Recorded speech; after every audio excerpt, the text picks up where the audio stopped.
Hello students, I hope you all are doing well. Today I am going to talk about OCD, that is obsessive compulsive disorder, and it is obviously not for class plus 1 and plus 2. It is for the students, those who are involved in any kind of the medical courses or they are pursuing any kind of the psychological courses. Basically, today I choose this topic because of few of my students, and the reason behind this, because of the today's scenario, how the youth get stuck in a particular kind of the act because of their anxiety. To overrule that anxiety, they start doing such practices in which they get trapped after a period of time, and it becomes very difficult for them to come out from that, and it becomes their obsession. OCD is basically what? OCD is obsessive compulsive disorder. It is a common disorder.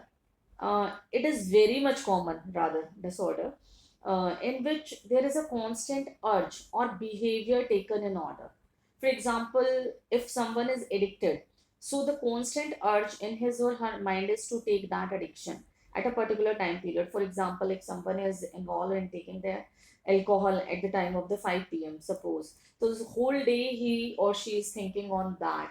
Okay, at the 5 p.m., I have to rush there and I have to take the particular type of the alcohol or drug or anything else.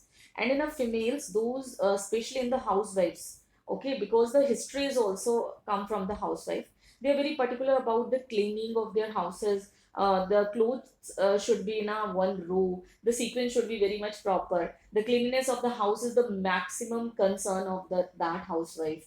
How the things are arranged, how the food is arranged, means, and this is the normal behavior which is done by all of us in one or another way. Suppose one may be very particular about the household activities, one may be particular about the addiction, one may be particular about the work they are involved in.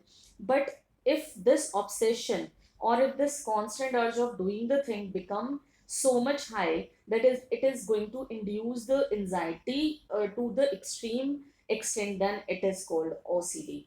Means I know that it is enhancing or elevating my anxiety, and I know that the thing is wrong for my brain, but yet I want to do that. Means it becomes compulsion. My mind denied totally to accept the truth, and the obsession becomes compulsion for me. Just I want to say, suppose, uh, let take a example of a one shopkeeper. उसको बहुत ही अच्छे से मालूम है कि उसने shop को lock कर दिया है आने से पहले, और उसने इस बात को पूरे रास्ते सोचा है कि मैंने अपनी शॉप को लॉक कर दिया है. When he reach at home, उसको सडनली मालूम है कि उसने शॉप लॉक की है.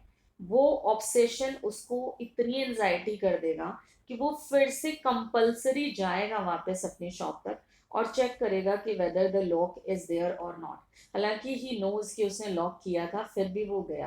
तो means the anxiety elevation is that much high कि we know the truth is, we know the fact is, but we definitely do that again.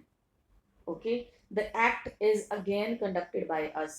Means obsession becomes compulsion, means your anxiety becomes compulsory, and the brain denies your order to accept that you perform that act. So why we are taking this? The first thing is the addiction in a youth. Everyone, every person who come, he or she knows very much कि the thing is bad, he is trapped or she is trapped, but they don't want to come out. Means they are in between the two fact, obsession and the anxiety. And obviously OCD जो है वो एक दिन में नहीं हो जाता है. OCD is basically step wise process.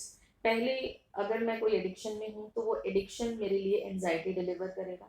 Then मुझे बाइपोलर डिसऑर्डर होगा. बाइपोलर डिसऑर्डर में मीन्स मेरा मूड स्विंग बहुत ही ज़्यादा देखने को मिलेगा. Within a few hours, I feel so low, so depressed. My tendency to commit suicide becomes so high. And on the another hand, I feel so manic, so enthusiastic कि बस अब तो दुनिया ही जीत लेंगे. तो वो दोनों के बीच में इंसान फंस जाता है. और जब ये बाइपोलर डिसऑर्डर प्रोलॉन्ग्ड हो जाता है, क्रॉनिक हो जाता है, काफी टाइम ले लेता है, तो फिर ये कन्वर्ट हो जाता है ओसीडी में. अब क्वेश्चन उठता है कि ओसीडी में और बाइपोलर डिजीजेज में फर्क क्या है. बाइपोलर डिजीज में आपके मूड स्विंग्स 24/7 आवर्स चलेंगे, वो किसी एक पर्टिकुलर थिंग से नहीं अटैच। ठीक है, वो ऐसा कुछ नहीं है कि अगर किसी को एडिक्शन का इशू है तो उसको एडिक्शन करनी ही करनी है, या किसी को अपना घर साफ सुथरा रखने की एक्सट्रीम की आदत है तो उसे वो करना ही करना है। तो मीन्स वो शेगीनेस है, उसको कभी कुछ बहुत लो फील करवा देगा, कभी कुछ उसे बहुत हाई फील करवा देगा। बट अगर वो एक स्टेप अप हो जाता है तो वो ओसीडी में चला जाएगा, और जो पेशेंट है या जो पर्सन है वो बहुत ही ज्यादा प्रिसाइज हो जाएगा 2 या 3 एक्ट्स में। मतलब 2 या 3 एक्ट्स हैं जो उसके मूड को बड़ा ट्रिगर करेंगे, या जो जिसकी तरफ उसका पूरा ध्यान रहेगा।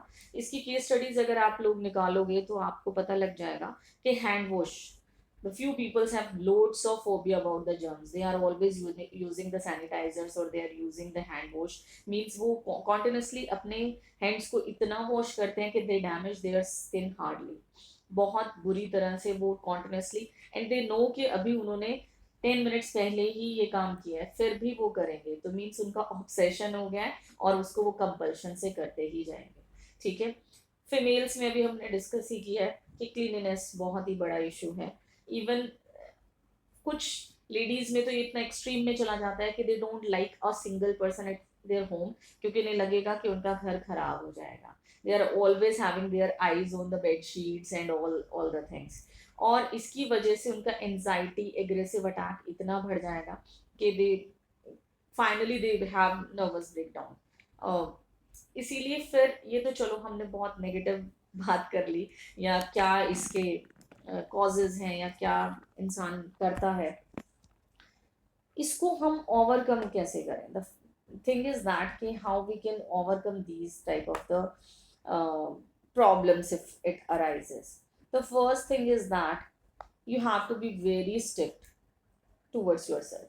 आपको बिल्कुल ये मानना पड़ेगा कि आपका ब्रेन आपके अगेंस्ट काम कर रहा है। मैक्सिमम लोग बिल्कुल ये एक्सेप्ट ही नहीं करते हैं कि they are against themselves, they start pointing someone else. Suppose अगर मैं किसी को बहुत ज़्यादा रोकूंगी किसी एक एक्टिविटी के लिए, तो उनकी सबसे बड़ी विलन लाइफ की मैं हो जाऊंगी, क्योंकि मैं वहाँ पे उसे पॉइंट कर रही हूँ जो एक्चुअल में उसको एनजाइटी बहुत ज़्यादा दे रहा है। ठीक है, तो सबसे पहले तो आपको खुद को ये समझना पड़ेगा कि the issue is exactly present in your life, और फिर जो हम उस एंजाइटी को रिलीव करने के लिए, उस कंपनी में रहने के लिए जो स्टूपिड एक्सक्यूजेस बना लेते हैं कि because of this I am in that condition, because this happens to me therefore I am in that condition, या ऐसा कुछ है नहीं। सबसे पहले तो इंसान एक्सेप्ट ही नहीं करता, वो कहता नहीं नहीं ऐसा कुछ नहीं है, I am perfectly all right, मुझे कोई प्रॉब्लम नहीं है। प्रॉब्लम है, प्रॉब्लम है तभी आप उसके सोल्यूशन तक जाओगे। प्रॉब्लम नहीं है कहने से बहुत ही ज़्यादा आप उससे बच नहीं सकते हो।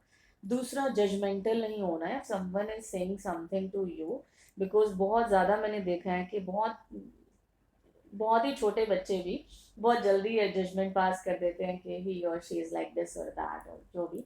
तो अगर आप किसी के लिए बहुत फ्रिक्वेंट जजमेंट अपना पास कर दोगे तो वो कभी भी आपके सामने ओपन अप होगा नहीं। तीसरी बात ये है कि जब भी कोई किसी भी तरीके की डिप्रेसिव या मेंटल डिसेबिलिटी से या मेंटल प्रॉब्लम से या एंजाइटी से डील कर रहा होता है, तो उसे बिल्कुल ट्रस्ट इश्यूज रहते हैं, वो बिल्कुल भी ट्रस्ट नहीं करेगा, ना आप पे ना किसी पे।